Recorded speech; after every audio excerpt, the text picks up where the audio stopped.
മൗനത്തിലേക്ക് ആഴ്ന്നിറങ്ങുകയും വികസിക്കുകയും ചെയ്യുന്ന അതിബൃഹത്തായ ഒരു സംഭാഷണമാണ് ഓരോ കലാസ്വാദനവും.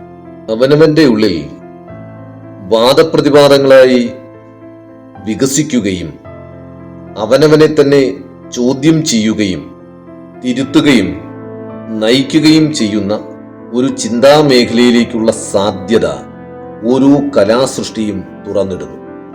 ഏതൊരവസ്ഥയിലും പൊരുളറിഞ്ഞ ഒരു കാഴ്ചക്കാരനാകേണ്ടതിൻ്റെ ആവശ്യകതയെയും കൂടിയാണ് ഓരോ കലാപ്രദർശനവും മുന്നോട്ട് വയ്ക്കുന്നത്.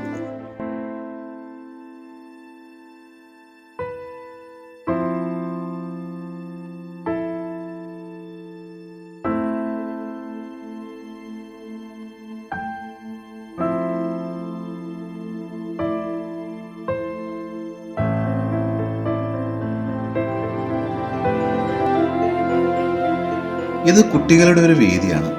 അത് അവർ നന്നായി വിനിയോഗിച്ചിരിക്കുന്നു. വളരെ ആസ്വാദ്യകരമായി ഓരോ ചിത്രവും മാറിയിരിക്കുന്നു. ഭംഗിയും ഭാവങ്ങളുമെല്ലാം മനുഷ്യവികാരങ്ങളുമായി ബന്ധിതമായ വിഷയങ്ങളാണ്. കുട്ടികൾ ഒരു പരിധിവരെ അത് മനസ്സിലാക്കിയിരിക്കുന്നു.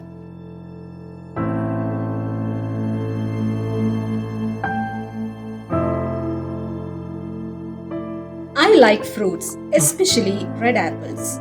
To me, they symbolize prosperity, abundance, and well-being. It is fascinating how the same object can carry different meanings across different cultures. I like it.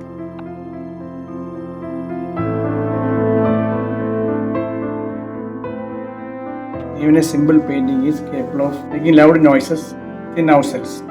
That loud noise can keep echoing and echoing so that it can create a mark on our mind. Visuals are psychological tools if we use it correctly and meaningfully.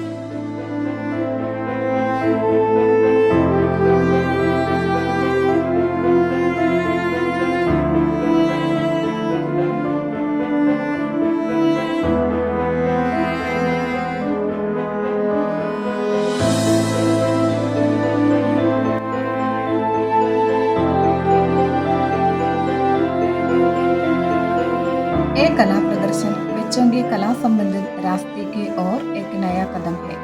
बच्चे लोग इस अवसर का अच्छी तरीके से उपयोग भी कर रहे हैं। पढ़ाई के साथ साथ हमारे बच्चों के संपूर्ण विकास के लिए इस तरह की आयोजनाएं बहुत मदद कर देंगी।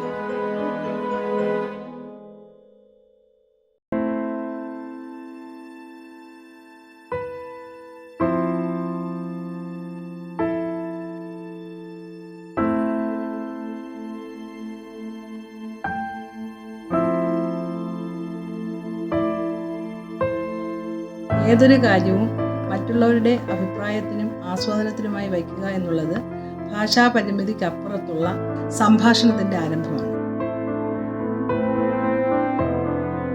ഇത്തരത്തിലുണ്ടാകുന്ന അഭിപ്രായങ്ങൾ ഒരുവന് സ്വയം മറ്റുള്ളവരുടെ ദൃഷ്ടികോണിൽ നിന്ന് കാര്യങ്ങൾ മനസ്സിലാക്കുവാനും സ്വന്തം കാഴ്ചപ്പാടിനെ ഒരു സാമൂഹ്യ തലത്തിലേക്ക് വികസിപ്പിച്ചെടുക്കുവാനും സാധിക്കുന്നു.